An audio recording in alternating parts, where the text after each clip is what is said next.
Antes de empezar la conferencia, quiero decirles que tengo dos desafíos importantes en esta conferencia. Uno es que soy la única panelista mujer en el día de hoy, así que espero estar a la altura de presentar la voz de las mujeres, que somos mayoría en educación, pero bueno, los paneles en general somos minoría. Pero tengo otro desafío más grande, y es hablar después del almuerzo. O sea, mientras ustedes duermen la siesta, yo voy a hablar. Así que espero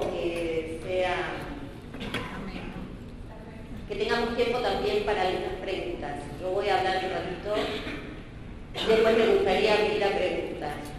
Alguien me decía en el almuerzo que están todos esperando que venga Melconian y que cuente cuánto va a estar el dólar mañana, ¿no?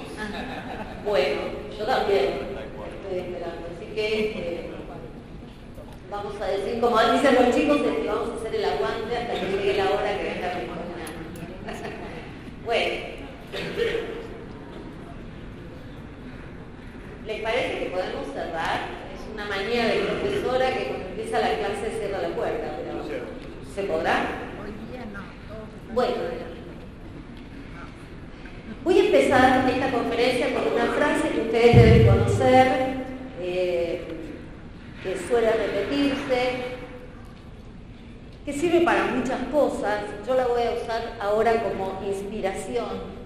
Dice, para educar a un niño hace falta la tribu entera. Es un proverbio árabe que en realidad proverbio africano, que en realidad lo que nos está trayendo es la estrecha relación que existe entre la educación de cada niño, de cada hombre y la sociedad en la que esa educación tiene lugar.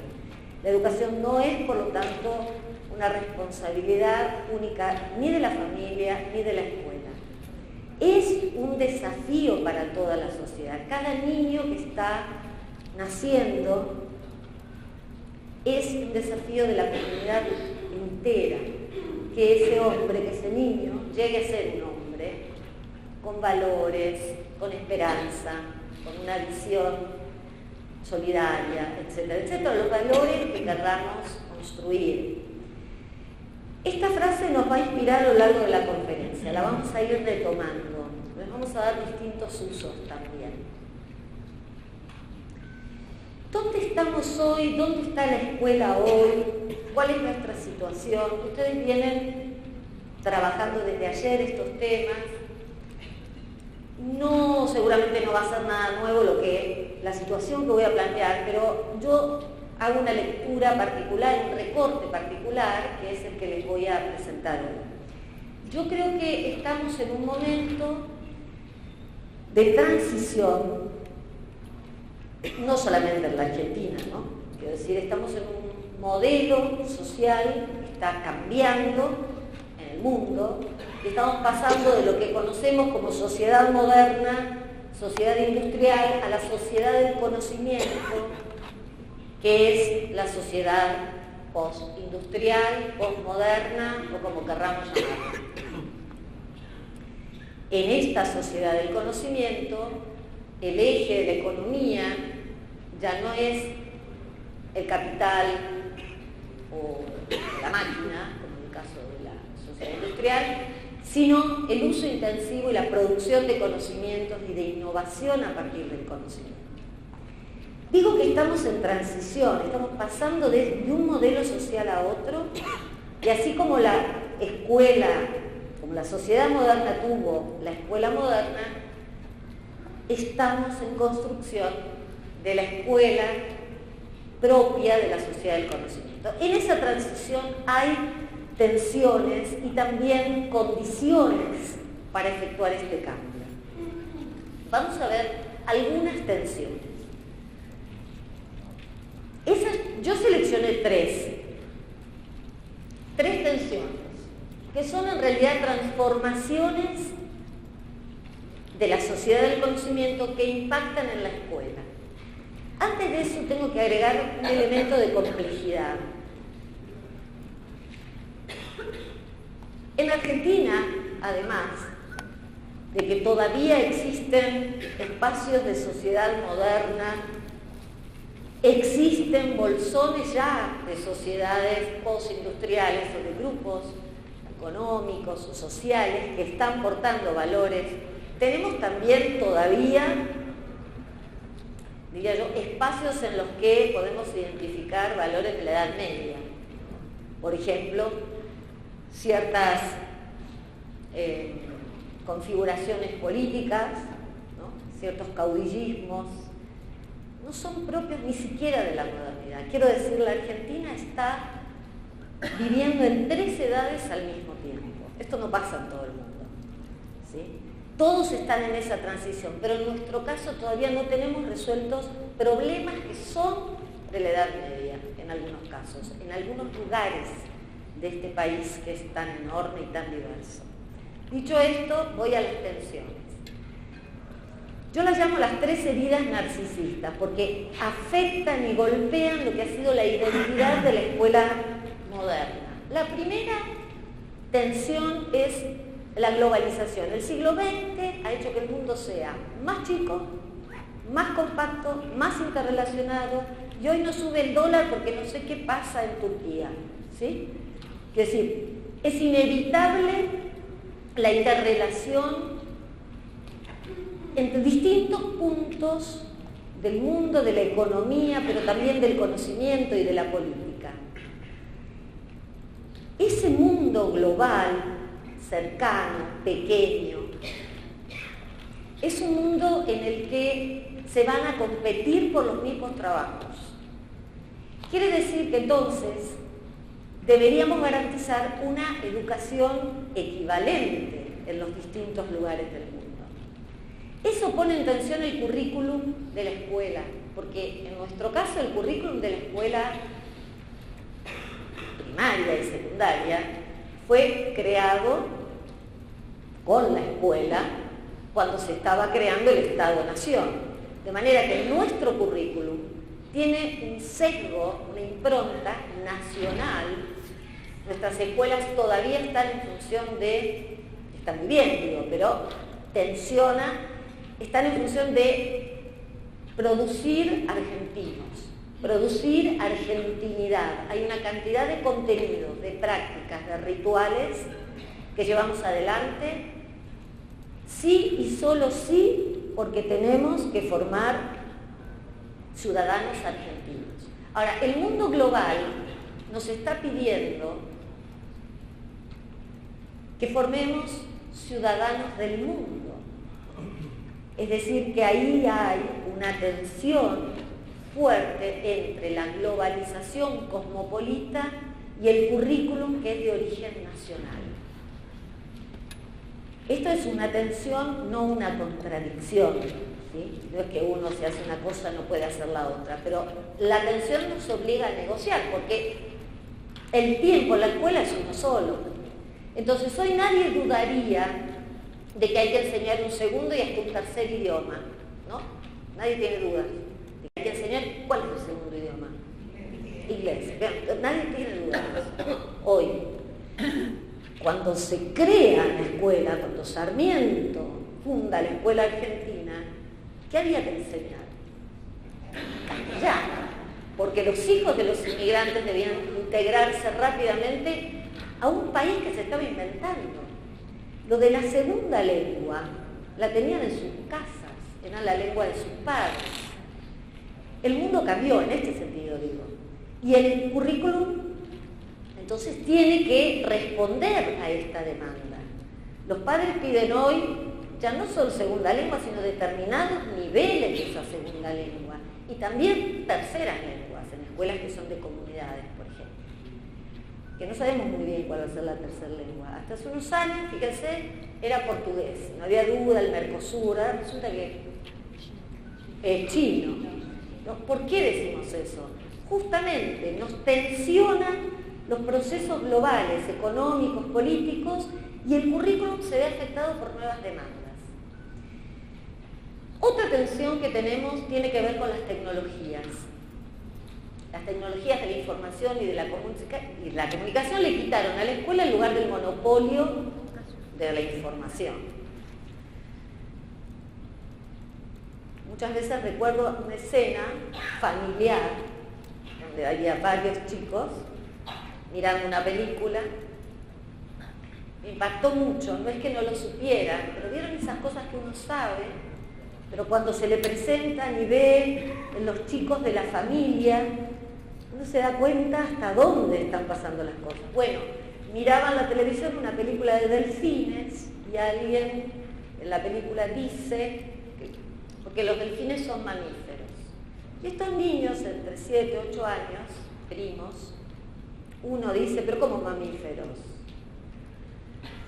¿Cómo mamíferos? ¿Como un perro? Y dice, no, no puede ser. Entonces alguien que va por ahí, o sea, yo digo, pero ¿cómo sí? Podría ser. A ver, uno le sale el docente. Y se quedan pensando, pero claro, un delfín no tiene la forma habitual de un mamífero, ¿no? Digamos, no. Entonces, los chicos, en ningún caso, en ningún momento, y a pesar de que tenían una duda auténtica, una pregunta auténtica, en ningún momento de esa conversación pensaron en sus maestros. Ninguno dijo, mañana o el lunes vamos a ir a preguntarle a la señorita cómo es esta historia. No existe en su cabeza el agente escuela como dador de información, no existe más, no existe. ¿Qué hicieron? Googlearon al toque. Y no solo googlearon y tenían las definiciones, sino que vieron en 2 minutos un video de un delfín pariendo y no les quedó ninguna duda. Es decir, vieron la evidencia, la información, el recurso en un clic. La escuela, entonces, ya no está en la cabeza de nuestros alumnos, por lo menos, ya no está como un agente que ofrece información. Ni siquiera digo como que tenga el monopolio, no es referente. ¿Quiere decir que va a desaparecer? Para mí, de ninguna manera. Hay, yo sé, muchas posiciones que dicen que, bueno, en función de las nuevas tecnologías, entonces la escuela tiende a tomar otro formato, debe tomar otro formato y desaparecer. Bueno, quiero aclarar, mi posición es que por lo menos por bastantes años en América Latina y en Argentina las escuelas son absolutamente necesarias para la producción de equidad. Aunque la información se obtenga por otros medios, el aprender a vivir juntos, que es algo que necesitamos aprender en sociedades tan desiguales y fragmentadas, ocurre en espacios como las escuelas. Y bueno, la escuela tiene ahora una tarea mucho más interesante. En esa tensión, perdió la carrera de ser un agente de información, pero tiene la enorme tarea de producir conocimiento, llevar la información a la producción de conocimiento, que es una tarea más interesante. Es más difícil también, pero es más interesante. La tercera tensión que yo definí hoy, vuelvo. Las tecnologías ponen en cuestión entonces el modelo pedagógico, es decir, la escuela y el docente no pueden seguir pretendiendo una función estrictamente de transmisión de contenidos, transmisión de información. Yo ya sé, porque conozco mucho las escuelas de adentro, de arriba, de abajo, de afuera, yo ya sé que hay muchas escuelas que han cambiado sustancialmente sus modelos de trabajo, sus modelos pedagógicos, y se hacen cargo de esta tensión. Pero también sé que hay muchos docentes que no, y que siguen pensando la relación con el alumno en términos de una transmisión de información. La famosa clase invertida, todos saben lo que es, una nueva, digamos, propuesta de modelo de trabajo en el aula. Para los que no lo saben, la clase invertida supone que, ¿cómo era la clase no invertida? ¿Cómo es? El docente expone, cuenta una información a todos los alumnos que están todos juntos como ustedes hoy acá. Y el docente expone y transmite una información. Después, ¿qué hacemos generalmente? Los mandamos a su casa, donde van a estar cada uno en su casa. Acá trabajan así, cada uno sentadito, mirando al docente, escuchando. Todos juntos, pero en realidad todos separados, ¿no? No se hablan entre ustedes, no hacen nada entre ustedes, solo escuchan. Luego los mandamos a la casa a los chicos y les decimos que hagan trabajo en grupo. O sea que cuando los mandamos a la casa para que estén solos, les pedimos que hagan una producción grupal. ¿Me siguen? Sí. O sea, estamos locos, ¿no? Entonces los chicos en sus casas solos tienen que juntarse, discutir, armar, para traer otra vez a la escuela, para que el docente les tome la evaluación individualmente de lo que aprendieron. La clase invertida supone exactamente lo contrario. Es decir, cuando estamos juntos, o sea, en la escuela, la tarea es discutir, producir juntos acerca de la información que el alumno indaga fuera de la escuela, por distintos medios, solo, con otro, como quiera, o como el docente le indique. Pero el estar juntos tiene un sentido para la producción colectiva de un conocimiento que no se produce si no es con otros. Esto daría sentido a hacer cosas cuando estamos juntos, determinadas cosas, y otras cuando estamos solos.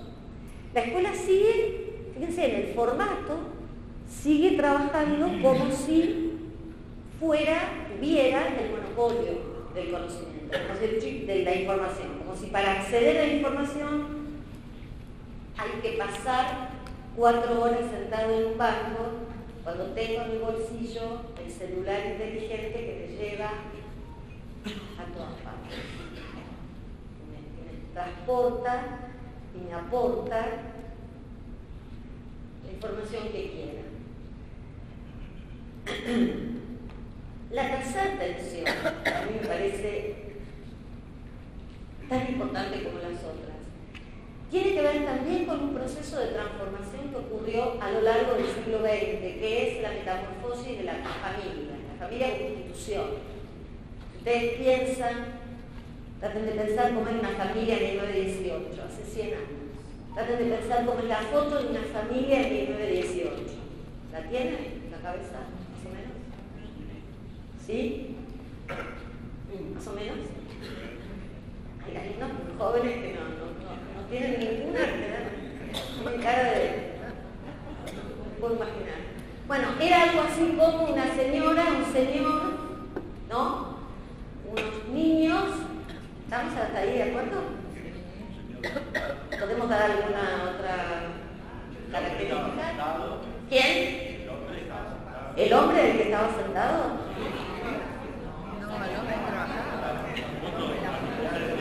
No, la foto no se ve quién trabaja. La foto es la foto. El hombre sentado y la mujer parada. Bueno, la tenéis más o menos la imagen vos que me decís que no tenías. Obvio, vos sepia. Puede ser sepia. Bueno, tenemos todos esa foto de eso es la familia, ¿verdad? 1918, la familia. Si yo le dijera que pensáramos la foto de una familia hoy, 100 años después, nos veríamos en problemas, ¿no? Tenemos más de unas fotos, eso seguro.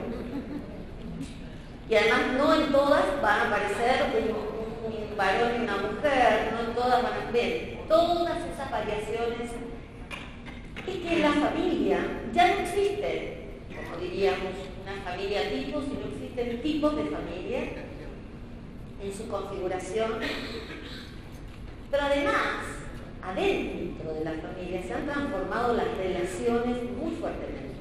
Aconteció durante el siglo XX lo que llamamos la democratización de la familia. No está tan claro que los padres mandan y los hijos obedecen, ¿no? No. Por ejemplo, hoy los chicos definen a dónde se va de vacaciones, muchas veces en alguna familia, no es la nuestra. Dónde se va de vacaciones, qué se come, a qué hora se come o no. ¿No? Muy bien. En colegio. No, estamos resistiendo. Bien, quiero decir, incluso, y esto es lo más importante, las configuraciones identitarias, o sea, quién es quién en una familia, históricamente y antes de esta democratización, estaba definido por los padres. Los hijos, lo mejor que podían hacer era reproducir, acatar, parecerse a, ocupar el lugar social o económico del padre y las mujeres de la madre, y reproducir esos modelos. ¿Qué ocurre hoy? ¿Qué viene ocurriendo y que ha ocurrido durante todo el siglo XX? Ese modelo, donde las configuraciones de las identidades son predeterminados y fijos, entró en crisis. Y no es que los hijos no quieran ser como los padres, sino que los padres ya no queremos que los hijos sean una copia exacta de nosotros. O alguien quiere acá, si alguien quiere, válido. ¿Alguien quiere que su hijo sea igual a cada uno de ustedes? ¿Alguien quiere eso? No. ¿Alguien podría decir acá, yo quisiera que mi hijo siga mis mismos pasos? Imposible. Es más, ¿alguien diría acá, yo quiero que mi hijo sea director de escuela como yo?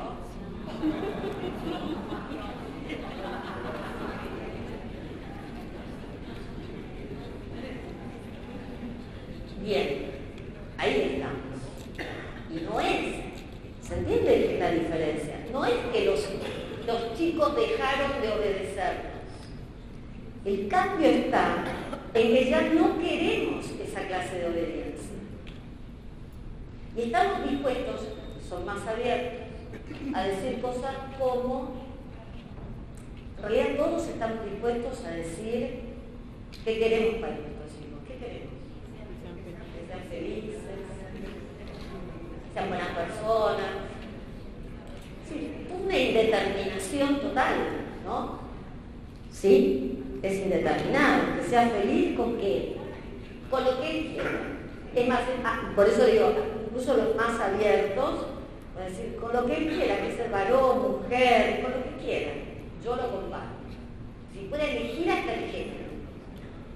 ¿Sí? Hemos recorrido un largo camino entre la foto de 1918 y esta. El problema en este proceso de democratización, que a mí me parece muy interesante, esto lo quiero aclarar, todas estas transformaciones, sobre estas transformaciones, yo personalmente tengo una visión optimista. A mí me parece que somos mejores ahora que hace 100 años atrás. Pero quiero decirlo porque abundan las visiones nostálgicas, ¿no? De que vivimos, no sé, la tragedia, el colapso, de la sociedad, la pérdida de valores. Vivimos en un momento de transformaciones muy profundas, pero yo no creo que el pasado es tiempo mejor. Como diría María Elena Walsh, ¿recuerdan? Quien no fue mujer ni trabajador cree que el pasado fue un tiempo mejor. No, la verdad es que no estábamos mejor. Para mí no es mejor que alguien nazca y ya sepa que lo que le espera en la vida es repetir la historia de su padre o de su madre. Y si es mujer, entonces esto no lo va a poder hacer. Y si es, puedo poner muchos ejemplos. Eso es una vida menos incierta, seguro que es menos incierta, pero probablemente más injusta. yo creo.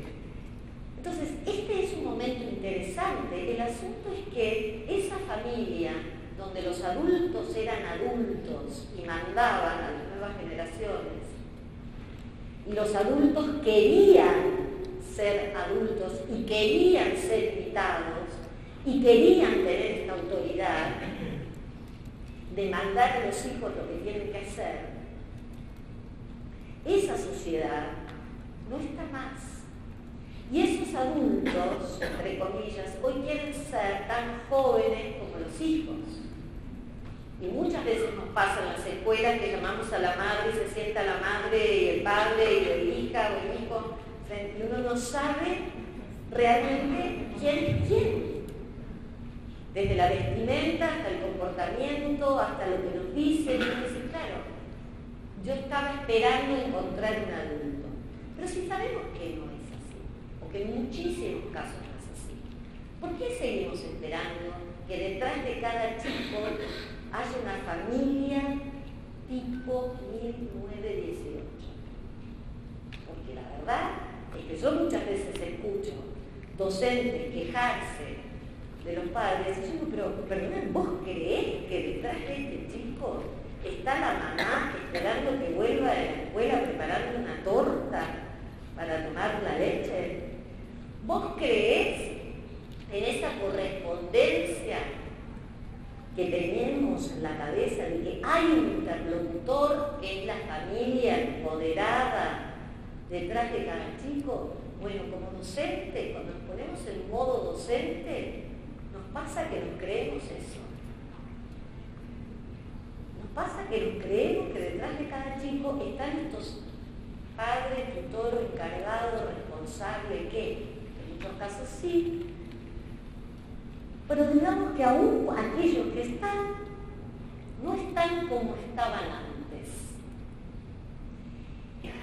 Y en las familias el concepto de autoridad también ha cambiado mucho.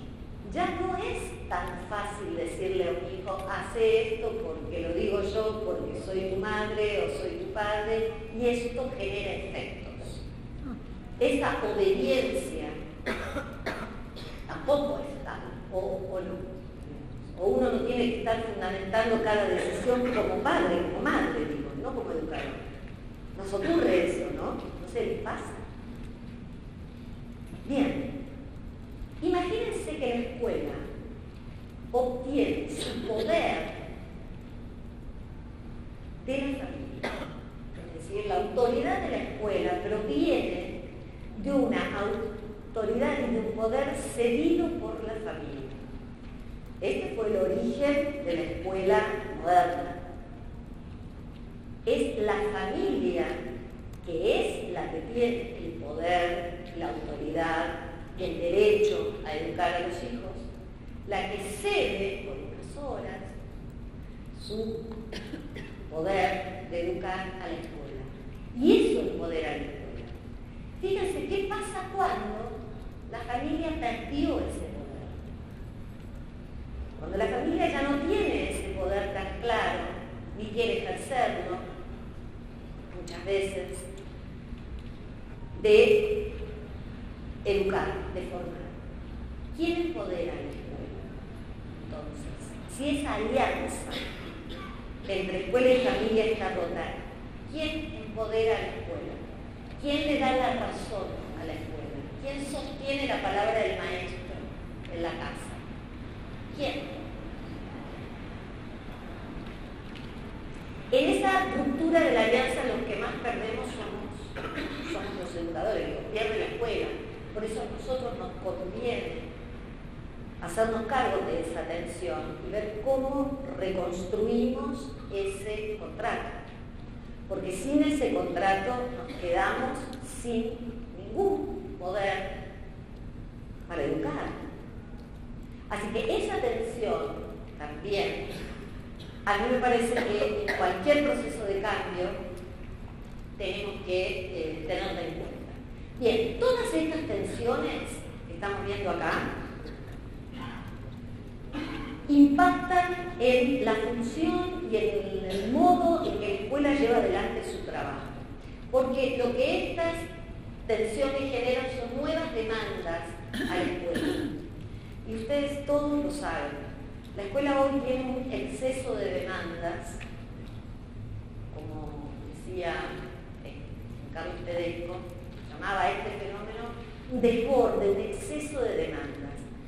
Porque tenemos las demandas que provienen de los sectores que están todavía, como digo, sumergidos en situaciones o modelos sociales y económicos de la Edad Media, aquellos que están viviendo en sociedades con los problemas de la sociedad industrial, y tenemos también las demandas de los sectores que ya podríamos incluir en la sociedad del conocimiento. Y tenemos demandas por las finalidades de la escuela, le pedimos que la escuela tenga a su cargo la inclusión, la calidad, la equidad, la ciudadanía, etcétera, etcétera, etcétera.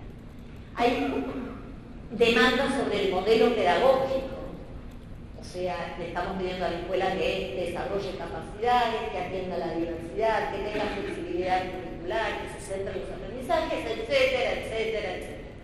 Largo, etcétera. Y hay también demandas sobre la estructura organizativa. Le pedimos a la escuela que sea una escuela abierta, que rediseñe el tiempo, los espacios, etcétera, etcétera, etcétera. Es decir, todos sabemos que la escuela debe pegar un gran salto. E insisto, hay muchas que empezaron a andar en esta dirección. Y hay muchas que están experimentando. ¿Sí? Y hay modelos que están en marcha en Argentina y en el mundo que empiezan a encontrar alguna respuesta, pero también es cierto que hay otras que permanecen en la inmovilidad, tratando de entender qué es lo que pasa. Sin duda, entonces, el modelo escolar debe cambiar. Hay una línea de trabajo que es la que yo investigo, que se llama mejora escolar. Entendemos en esa línea teórica que el cambio es inevitable, pero que no se hace de cualquier manera. Y este es mi segundo momento de la charla, que es cómo cambiar, porque en el qué seguro que estamos de acuerdo. Seguro que en el qué hay que hacer estamos todos de acuerdo. ¿Sí? La cosa se complica cuando uno empieza a pensar el cómo. Pensando el cómo aparecen muchas veces diferencias irreconciliables. Entonces a mí me gusta mucho detenerme a pensar el cómo cambiamos. O sea, ¿bajo qué condiciones? ¿O cuáles son las condiciones que tenemos que generar para producir un cambio en esta dirección? Una mejora de nuestras escuelas. Hay algo sobre lo que hay acuerdo, que es el tema del factor docente, o sea, la calidad de los docentes, la formación de los docentes. Suele citarse este estudio, que es del 2007, que son los sistemas educativos con mejor desempeño en el mundo, el PISA, tomando PISA como una prueba de calidad, y se preguntan cómo hicieron, cómo hacen para tener buenos resultados. Bueno, dicen, todos apuestan a la docencia. Y hay una frase que se suele repetir, que es esta de la calidad del sistema educativo tiene como techo la calidad de sus docentes. Estaríamos todos de acuerdo, ¿no? ¿O no? Sí, de hecho, el factor docente es el primer factor asociado a los logros de aprendizaje. O sea, la cantidad de matemáticas que aprende un alumno tiene que ver con la calidad de la enseñanza que recibió. De las matemáticas, pero también de otras disciplinas. O sea, el factor docente es el factor crítico. ¿Estamos de acuerdo? Bien, en esta condición estaríamos todos de acuerdo. ¿Cómo se hace para obtener calidad docente? Que es la gran pregunta. ¿Cómo mejoramos en un punto la calidad, cómo logramos docentes excelentes. También sobre eso hay bastante acuerdo, que es en 3 estrategias. La primera es reclutar a los mejores, la segunda es desarrollar saberes y capacidades hasta convertirlos en docentes eficientes, la tercera es motivar un sistema capaz de reconocer e incentivar para una mejor enseñanza. ¿Sí? O sea, que lleguen a la docencia quienes estén mejor posicionados en el sistema educativo, tener una formación relevante y tener un sistema de incentivos que diferencie al que trabaja bien del que trabaja mal, que premie al que se esfuerza, que premie la formación permanente, continua, etcétera, etcétera. ¿Estamos de acuerdo en esto? ¿Estamos de acuerdo? ¿Todos? Hay consenso sobre esto. ¿Sí? Ahora, yo voy a pedirles que piensen en la frase inicial, que decía que para educar a un niño hace falta la tribu entera. Bueno, yo diría que para lograr la calidad de la enseñanza, o sea, para tener docentes excelentes o una enseñanza excelente, yo necesito una escuela entera, porque el docente no trabaja en vacío.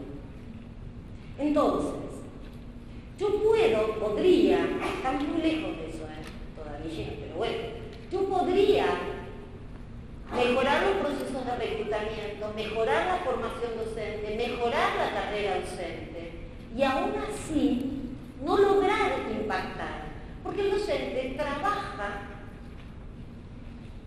primero, no trabaja solo, es decir, yo nunca podría reconocer la incidencia de un docente, por ejemplo, la cantidad en la comprensión lectora de un chico. ¿A qué docente? De todos los que tuvo. De las decenas de docentes que tuvo a lo largo de su educación obligatoria, yo le puedo asignar la responsabilidad del nivel de comprensión lectora que tiene ese chico, bueno o malo, no importa. ¿Puedo hacer esa atribución? ¿Por qué no la puedo hacer? ¿Pero por qué no la puedo hacer? No puedo atribuirle a tal o cual docente. ¿Por qué no se puede? A ver. ¿Por qué? Porque pasa por todo, por la naturaleza del trabajo de la enseñanza. Por eso. La enseñanza es por naturaleza un trabajo de equipo. Entonces, yo puedo mejorar e incentivar la calidad de los docentes individualmente, pero por eso no alcanza. Lo que yo tengo que generar es una buena escuela, para decirlo fácil. Es decir, ese ecosistema en el que el factor docente es un factor clave, eso nadie lo discute, pero que requiere de una cantidad de condiciones para que efectivamente ese docente que individualmente es excelente pueda llevar adelante un trabajo de buena educación. Con lo cual, digo, para un buen docente hace falta la tribu entera. La tribu entera es la escuela entera. Conozco casos de docentes que son brillantes, pero trabajan en escuelas donde no pueden solos. Y conozco docentes no tan brillantes, pero que trabajan en escuelas que tienen una propuesta y un proyecto que hace brillar a todo el mundo. Es decir, este juego entre lo individual y lo colectivo es bien importante. Entonces, es cierto que el factor docente es crítico, importantísimo, que vamos a estar de acuerdo, pero es insuficiente. Es necesario, pero no suficiente. Necesitamos pensar entonces condiciones para una buena escuela, pensar el ecosistema completo. Bueno, yo hace un tiempo, hace unos 10 años, escribí un libro que se llamaba Hacer de una escuela una buena escuela, donde fui trabajando cada una de estas condiciones que les voy a mencionar, no las voy a hablar todas. Y la editorial hace poco me pidió que reeditara el libro. Que lo revisara, hice una nueva edición. Yo primero dije, bueno, está bien. Cuando empecé a hacerlo, es muy poco recomendable eso, porque uno empieza a arrepentirse de todo lo que escribió. Y dice, no, y además te resulta ya, bueno, esto ya lo dije tantas veces, ¿cómo puede ser? Y la editorial me dice, no escribas otro, porque el que quieren, lo que vendemos, el que nos viene a pedir es este. Solo queremos que revises si querés agregar algo más. La cuestión es que me lo reescribí completo y hice el ejercicio 10 años después de volver a pensar en cada una de estas condiciones y todas quedaron en pie. Ahora tenemos más evidencias, ahora sabemos más de cada una de ellas. La investigación en educación en estos últimos 10 años sobre este tema, o sea, las condiciones de la mejora, la investigación avanzó muchísimo. Sabemos muchísimas más cosas acerca de cómo se mejoran las escuelas. Hay mucha evidencia, hay muchos casos a nivel mundial y a nivel internacional que nos están mostrando qué cosas sirven y qué cosas no. O sea que si no mejoramos las escuelas, no es porque no sabemos qué hay que hacer. Ese no es hoy el problema. El problema es que no lo hacemos, pero no porque no sabemos, sino porque hay otras condiciones que no se están desarrollando. Pero por lo menos hoy sabríamos cómo hacer. Las condiciones son muy básicas. Son muy básicas. Cada una igual tiene su vuelta. A mí me gustaría, pero no tenemos tiempo, porque tiene que venir Melconian a decirnos cómo va a estar el dólar mañana.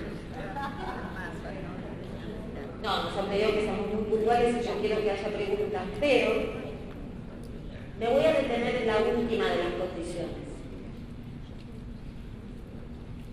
Bueno, la primera, lo que pasa es que, si empiezo, la primera condición es que haya un tiempo para estar en la escuela. O sea, para empezar a hablar que haya clases, ¿no? Primera condición de posibilidad. Después, que garantizamos que haya clases, cosas que a nivel sistema todavía no podemos garantizar. Si lo básico de lo básico de lo básico, de lo recontrabásico. Bueno, estamos ahí.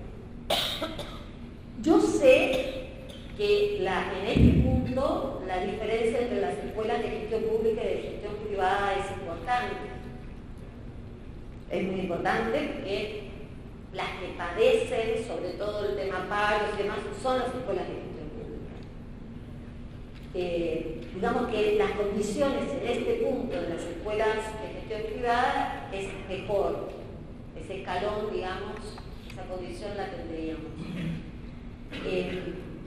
De todas maneras, una cosa es el tiempo, que haya clases todos los días, y la otra es que las horas de clase de cada día estén vinculadas realmente a la enseñanza. Nosotros hicimos hace mucho un trabajo en la universidad que era de estudio del tiempo escolar en nivel inicial. Y cronometramos, junto con los docentes, el tiempo efectivo dedicado a la enseñanza era del 50% del día, solo el 50% en el nivel inicial estaba vinculado a la enseñanza. Hay un estudio que se llama Profesores, se los recomiendo, Profesores Excelentes, una investigación, que me encargó el Banco Mundial, en esto trabajó con muchas estadísticas, que estudió los docentes en América Latina y lo que dice es que el promedio de tiempo es el 65% de la jornada dedicado a la enseñanza. Solo el 65% en todos los niveles. Si yo dedico el 65% del tiempo semana. A la enseñanza equivale a perder un día de clases por semana. Un trabajo interesante para ver cómo estamos en esta condición es hacer, se lo propongo, cada escuela, un diagnóstico, una revisión de cómo estamos usando el tiempo. Se van a sorprender. Los docentes se van a sorprender. Nosotros arrancamos ese estudio en la universidad con el tiempo en el nivel inicial, porque llegamos a unas escuelas en ese momento de sectores muy vulnerables, el proyecto de mejora para jardines, y les preguntamos cuántos cuentos leían al año, cuántos cuentos le leían a los chicos al año, y no llegaban a 10. Entonces nosotros les dijimos que el proyecto que nosotros íbamos a implementar con ellos requería que ellos leyeran 100 cuentos al año. Bueno, nos mataron de risa, ¿no? Y no, usted no conoce la realidad de las escuelas, bueno, todo eso. ¿Pero por qué no lo van a leer? Entonces, porque no tenemos tiempo. ¿De qué otra maldita cosa hay que hacer en un jardín de infantes? Si no leer cuentos, contar historias, ¿qué otra cosa? No, que nosotros están las rutinas. Claro, que nosotros los chicos van a lavar, y además se las van a lavarse las manos, vuelven acá, se sirve la leche, van a lavarse los dientes, este era el tono. Y además lo observábamos eso. Los chicos eran formados en trencito para trasladarse al baño, en el baño también, no sé, todas rutinas insólitas, después volvían en trencito. Un día el hermano me dijo, miren, estos chicos en su casa, por ejemplo, 3, 4 años, se trasladan caminando, o sea, pueden caminar, no necesitan ir en trencito. ¿Qué hacemos esto? Bueno, no, la seguridad, las canciones que cantamos en el... No, ¿saben qué es mucho más importante? Que se trasladen rápido, se laven las manos, tomen la leche y se pongan a leer el cuento. Es mucho más importante. Bueno, en ese trabajo de desnaturalizar prácticas. Para esas maestras no había otra representación más que para ir a lavarse las manos hay que cantar la canción que dice, no me acuerdo cómo, en trencito vamos todos y volvemos. Pero, ¿qué manera de subestimar la inteligencia de esos niños que pueden ir, lavarse las manos, volver, ir solos? No pasa nada. Bueno, empezamos a hacer eso y terminamos leyendo los 100 cuentos. Quiero decir que muchas veces, no es mala voluntad, es no ver esos espacios que se pueden abrir en la escuela, o mejor dicho, no se ven los espacios que se pierden, los tiempos que se pierden.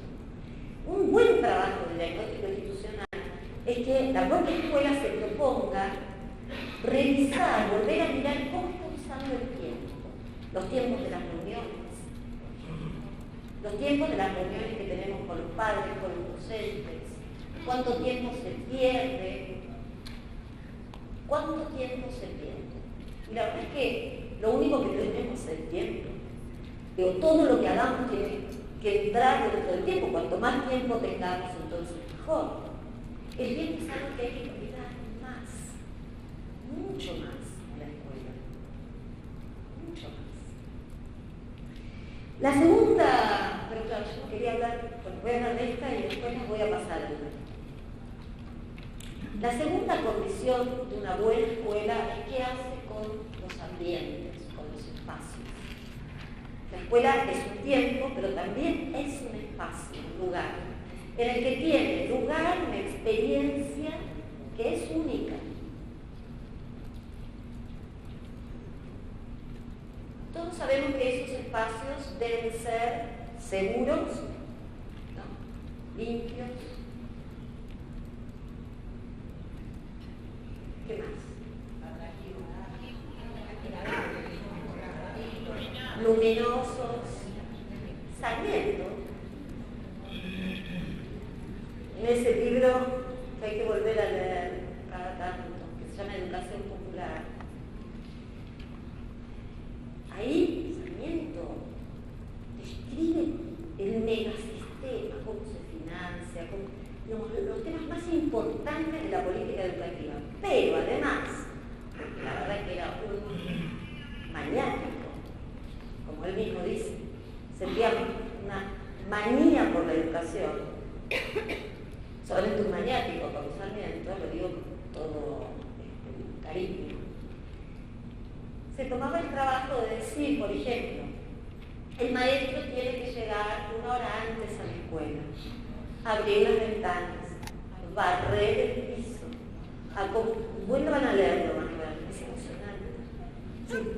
Cuenta, también dice cómo tienen que hacer los padres. Los padres levantarán a sus hijos temprano, dice, por ejemplo.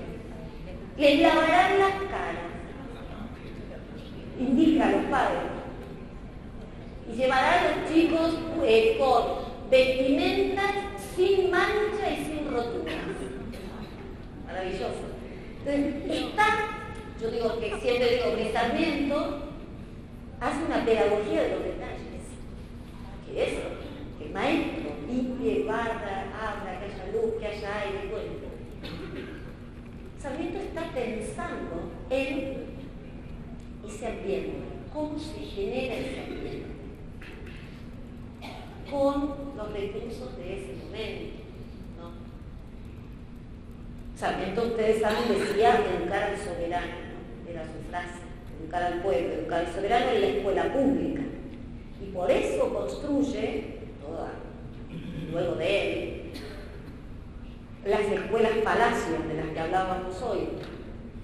Las escuelas, por ejemplo, el Palacio Pisurno, antes de ser tomado por los ministerios, una escuela. Palacio Pisurno es una escuela. Y Sarmiento consideraba que el soberano debía ir a un palacio, palacios laicos lo llamaban, palacios sin reyes.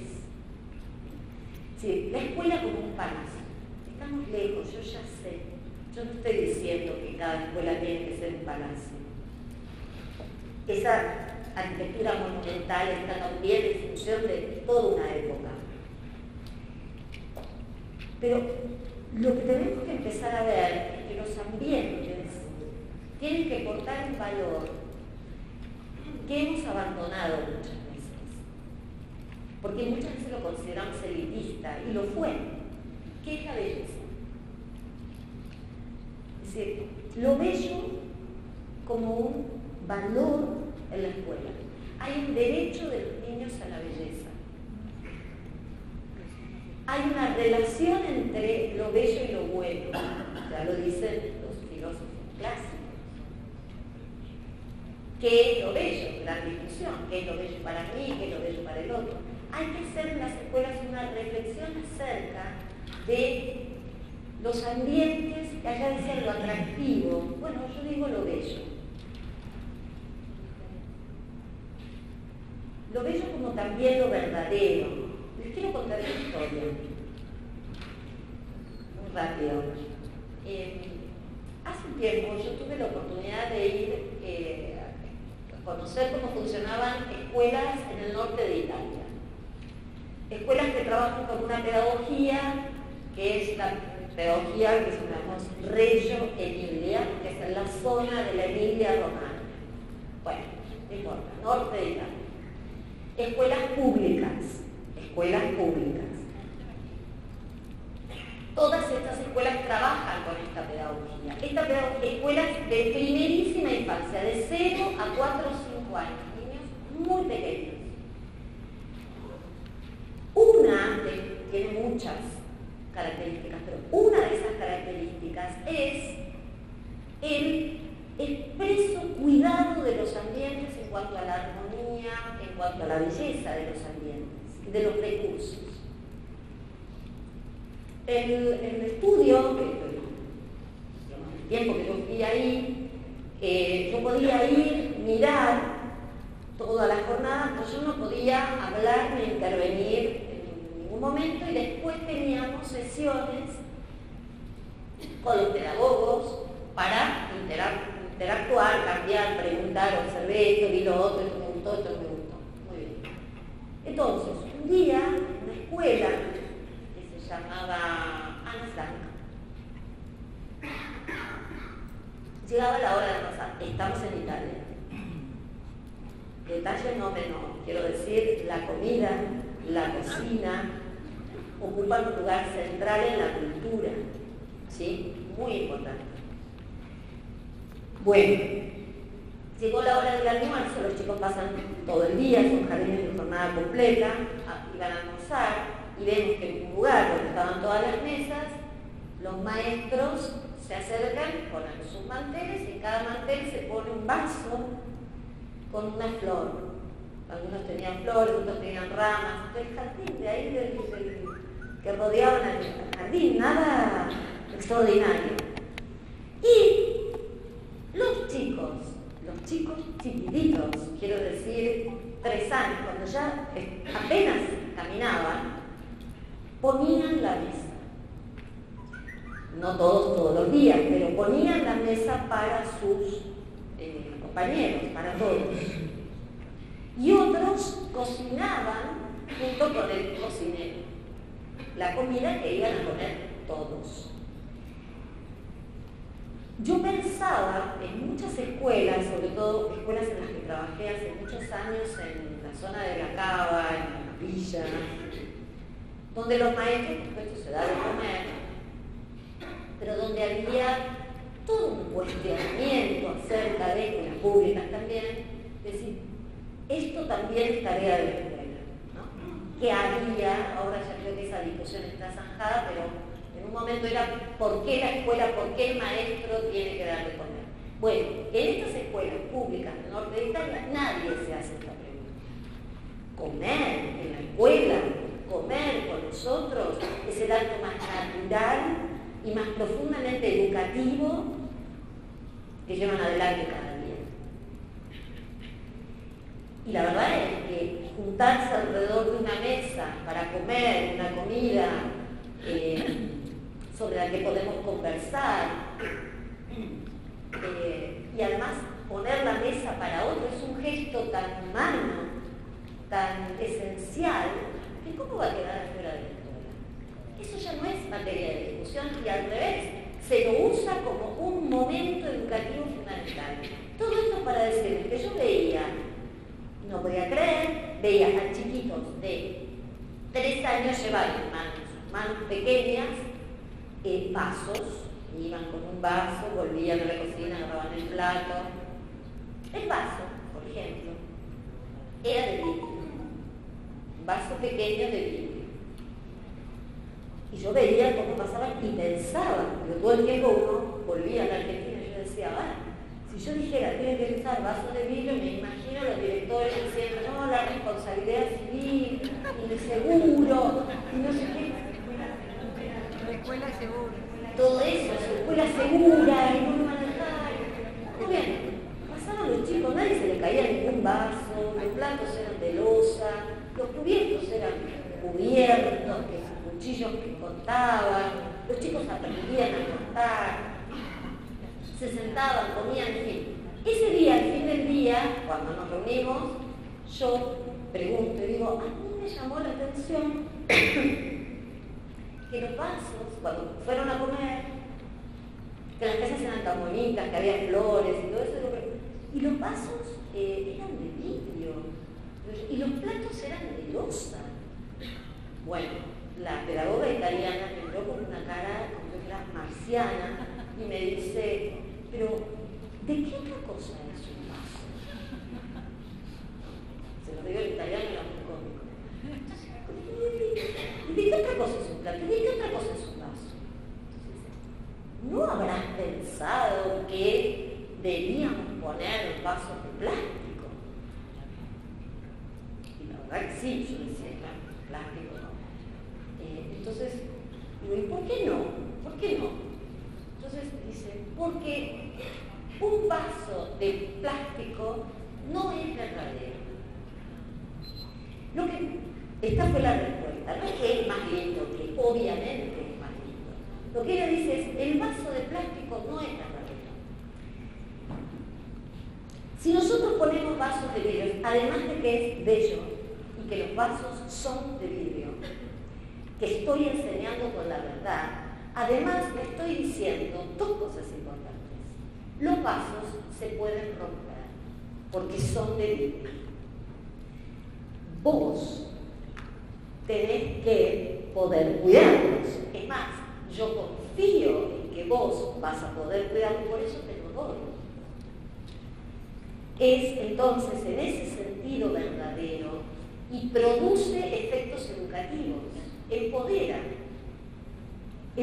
al niño al que yo le confío un pequeño vaso de vidrio, porque él va a tener que medir la fuerza que necesita para llevar, y porque además, y esta fue la frase que me pareció extraordinaria, me enseñó tanto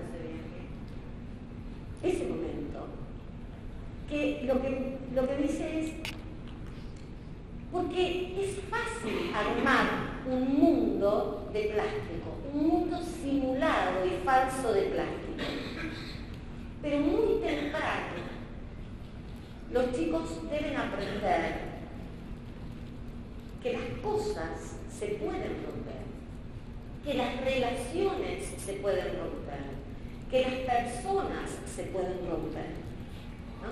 Es decir, cuando uno rodea a los niños del plástico, es decir, de lo irrompible, de lo que se cae y no pasa nada, de lo que puedo patear y no se rompe, le estoy contando que hay un mundo en el que se puede hacer todo eso y no pasa nada.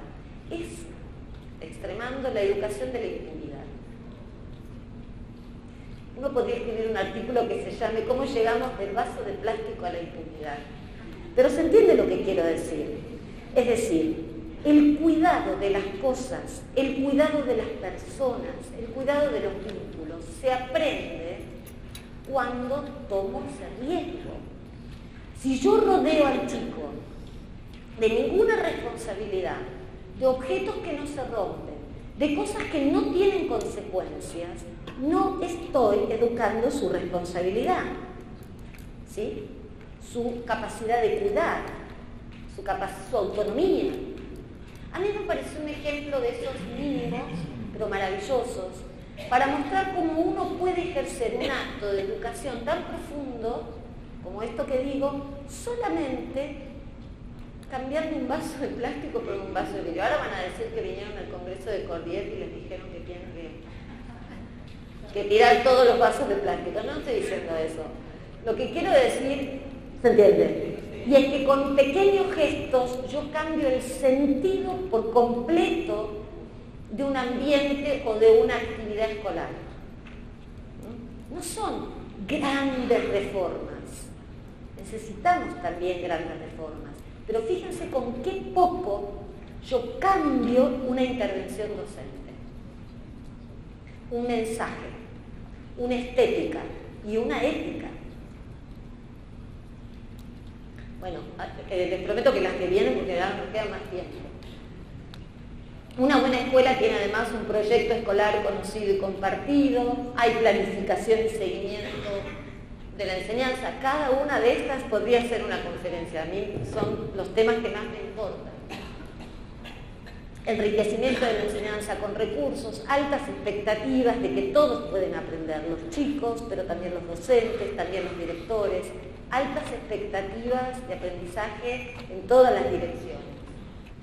Apoyo a los aprendizajes. Una buena escuela no es una escuela en la que los chicos no necesitan apoyo. Una buena escuela es la escuela que supone que todos necesitan apoyos extras y los resuelve, los planifica, los considera. Una buena escuela es una escuela que realiza concienzudamente una restauración del vínculo familia-escuela, de la alianza que hablaba antes. Es una escuela en la que hay evaluación y autoevaluación y finalmente hay directores con presencia y liderazgo. Y pero dame 5 minutos más, 5 estoy. Y este punto es el que vengo estudiando mucho los últimos años que estoy escribiendo el próximo libro que va a ser sobre directores. Y este es un punto clave. Yo sé que ayer ustedes trabajaron en alguna de las conferencias sobre este tema. El director es el segundo factor de eficacia escolar, o sea, el segundo factor que está relacionado con la calidad de los aprendizajes. Entonces, un buen director afecta la cantidad de matemáticas que aprende un chico. ¿Pero cómo le afecta? De manera indirecta. Parece un juego de palabras. Y ya vamos cerrando. El factor director es un factor indirecto. El factor director es un factor indirecto. ¿Por qué? Porque actúa así. El liderazgo de un director impacta en las habilidades de los docentes. Un buen director hace que sus docentes desarrollen habilidades. Es decir, se convierte en un maestro de maestros, porque es el que lo ve trabajar y el que puede, el director o el equipo de dirección me refiero, ¿no? El que puede señalarle a ese docente y hacerlo reflexionar sobre sus fortalezas y sus debilidades y armar con él un plan de carrera, un plan de desarrollo que le permita desarrollar habilidades nuevas. Un buen director, además, genera motivación y compromiso en ese equipo. El director es el que mira a cada docente trabajar, pero también el que lo mira como persona. Es muy importante en las escuelas cuidar y sanear la relación entre las personas. No es un tema menor, no es nada menor. Nosotros no podemos tener escuelas con docentes que no se hablan entre sí, o directivos que no se hablan entre sí. Eso es tan letal como un escape de gas. O docentes que hablan mal de otros docentes, o directores que hablan mal de otros docentes, de los docentes. Y además lo hacen adelante de los chicos, muchas veces. O en un lenguaje que parece que los chicos no entienden y entienden. Y en realidad lo que les estamos mostrando a los chicos en las escuelas son los modos en que los adultos trabajamos. Es en primer lugar que un niño, muchas veces, por suerte, el primer lugar de trabajo al que un niño acude, fuera de su familia, que no es un lugar de trabajo, la escuela es un lugar de trabajo. Y las relaciones que establecemos en la escuela enseñan acerca de lo que es el trabajo, cómo se trabaja, cómo se resuelven los problemas, cómo se relacionan las personas cuando trabajan, qué significa tener poder sobre otra persona, cómo se ejerce el poder. Todos esos son conocimientos que los chicos adoptan, o saberes que adoptan de vernos trabajar en la escuela, a nosotros. No reparamos en eso. Entonces, el director tiene que cuidar, primero dando el ejemplo, tiene que cuidar esas relaciones interpersonales que atraviesan cada rincón de la escuela, generando este compromiso y esa motivación y el buen trato, Y finalmente, el directivo también se tiene que ocupar de las condiciones de trabajo. Sí. ¿Quiénes son directores acá? A ver. Bueno. Tímidamente, ¿no? A mí me parece una ocupación extraordinaria. A mí me parece de las mejores. Si además de director puedo dar clases, para mí es el paraíso. Pero bueno, hay gente que no. Una de las cosas que hay que saber es que las condiciones de trabajo, o sea, que haya luz, que no haga mucho frío, que no haga mucho calor, que los chicos estén cómodos, que el docente esté cómodo, que haya todo eso, también es algo que el director tiene que poder orquestar. Pero como también eso, sí, también eso. Ser director es tener abiertas muchas ventanas muy distintas. La gestión es eso. Y hay mucha gente que eso no le gusta. Entonces, que no sea director. Es fácil. Si no te gusta ocuparte de 20 cosas al mismo tiempo, esto no es para vos. Así. Porque mucha gente dice esto, pero yo me tengo que ocupar. Sí, sos el director de la escuela. Pero ¿cómo los padres? Sí, es todo eso ser director. Por eso es un trabajo muy distinto a ser docente. No tiene nada que ver. Todavía tenemos en Argentina unidas las dos carreras. No avanzamos nada con eso. Y en Argentina, entre los estudios recientes que tenemos, es que alguien llega a ser director después de haberse pasado promedio 17 años promedio como docente. Los directores en la Argentina llegan a ser directores cuando tienen 47 años y medio. Les cuento que eso es ya ser viejitos.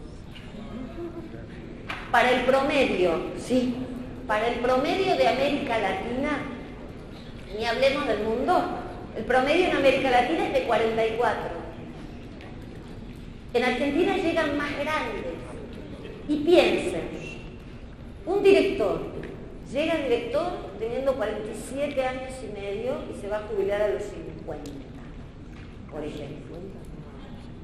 ¿Cuánto va a poder aprender y desarrollarse en ese cargo? Probablemente muy poco.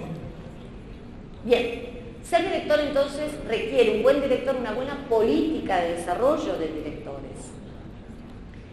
Entonces, a través de estas 3 vías se afectan las prácticas de enseñanza.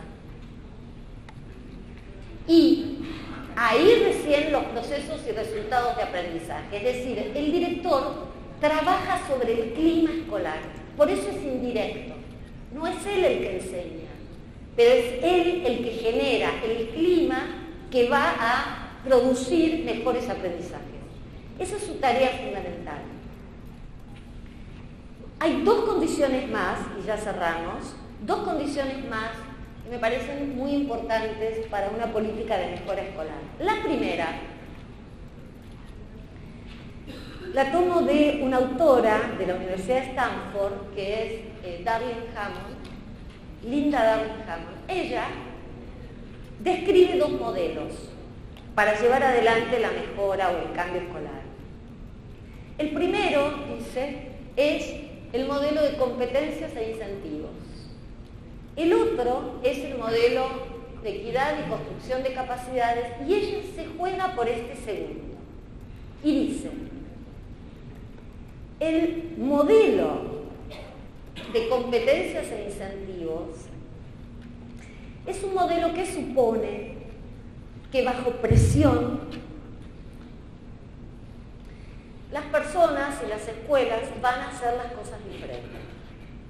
Simple. Dando por sentado que existen las capacidades para hacerlo. La pregunta es, si yo triplicara el sueldo docente, hoy, mañana, ¿nuestros docentes sabrían enseñar mejor matemáticas? No. ¿Por qué tenemos los problemas que tenemos en matemáticas? Hay un estudio que dice que el nivel de matemáticas de los docentes de primaria es de 4º grado. ¿Sí? Entonces, Darling Hammond dice, no es vía la presión como se mejoran las escuelas, sino vía el desarrollo de capacidades que supone que las escuelas y los docentes no compiten por unos recursos que son escasos, sino que desarrollan capacidades que son individuales y que son inagotables, dice ella. Este segundo modelo por el que ella se juega es un modelo solidario, no hace que compitan las escuelas entre sí ni los docentes entre sí. Nosotros estamos habituados, y además cada vez más, veo yo, a adoptar algunas cierta mentalidad economicista a la hora de analizar los problemas en la educación. Este modelo de incentivos y recompensas les encantan a los economistas y funcionan para algunas cosas. Seguramente, yo me tengo que ir, pero me gustaría polemizar en este punto con la economía, los economistas, porque pareciera que todo se resuelve poniendo algún incentivo. Y la verdad es que el tipo de problemas que tenemos en educación, algunos se resuelven poniendo incentivos, por ejemplo el presentismo, probablemente, digamos, mejorar la asistencia, y otros no tienen nada que ver. No tienen nada que ver, tienen que ver con el desarrollo de sensibilidad, de pensamiento estético, en que hablábamos del vaso recién. ¿Cuál es el incentivo? ¿Cuál es el incentivo para pasar del vaso de plástico al vaso de vidrio? Ninguno, en términos de presión. Eso tiene que ver con el desarrollo de una sensibilidad, con pulir los espíritus, con ir al teatro, con leer buena literatura. Ahí es donde un docente se inspira para tomar decisiones más bellas, o incluir objetos más bellos. No tiene nada que ver con el incentivo ni económico ni no económico. Quiero decir, en todo caso, hay que ir con los dos modelos pensando la mejora de la educación. Por último, a mí me parece que hay un renglón, y ya no tengo más tiempo, que es la voz de los alumnos. Nuestros alumnos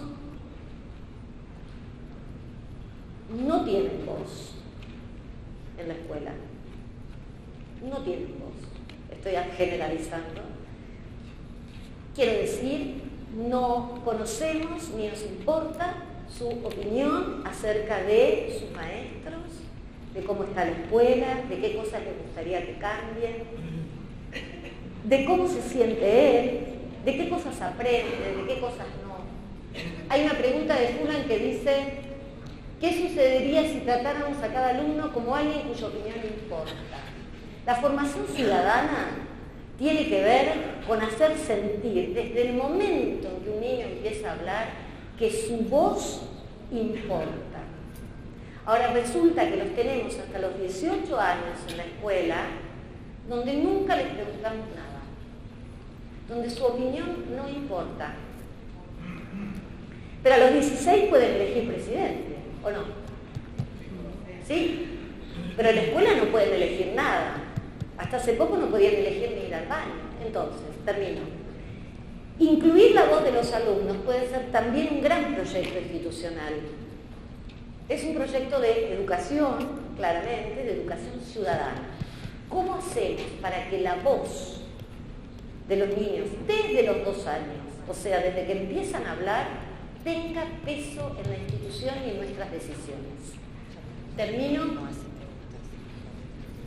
con una apelación a la comunidad. Dijimos que la escuela es una comunidad, o debe serlo. Y acá, te juro que termino con esto.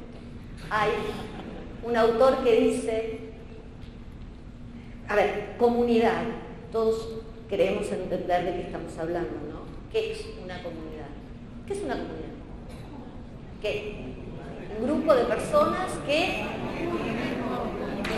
tienen algo en común. Fácil. Repito. Nosotros creemos que una comunidad es un grupo de personas que tienen algo en común. Hay un filósofo italiano que se llama Roberto Esposito, que escribió un libro fantástico que se llama Comunitas, y que hace un estudio etimológico de la palabra comunidad. Y analiza el término munus, de comunus, y etimológicamente significa carga, deuda, repito, carga, deuda, encargo. Con lo cual resignifica el concepto de comunidad y dice, una comunidad no es un grupo de personas que tienen, o sea, poseen algo en común, sino pues, una propiedad, un apellido. Una comunidad es un grupo de personas que comparte una deuda, un encargo. O sea, comparten lo que no tienen. ¿Sí? Comparten lo que les falta. Fíjense cómo etimológicamente abre totalmente otra perspectiva. Entonces, retomando esto y para terminar, una comunidad educativa es una comunidad si comparte lo que les falta, si comparte lo que les falta por hacer, si comparte un sueño o un proyecto. Recién ahí vamos a ser una comunidad. Cuando acordemos lo que nos falta por hacer y nos pongamos en dirección de hacerlo. Por eso entonces, como dice Gastón Bachelard, se trata de hacer una sociedad para la escuela y no una escuela para la sociedad. ¿Se entiende? Volvemos a la tribu. Es toda la sociedad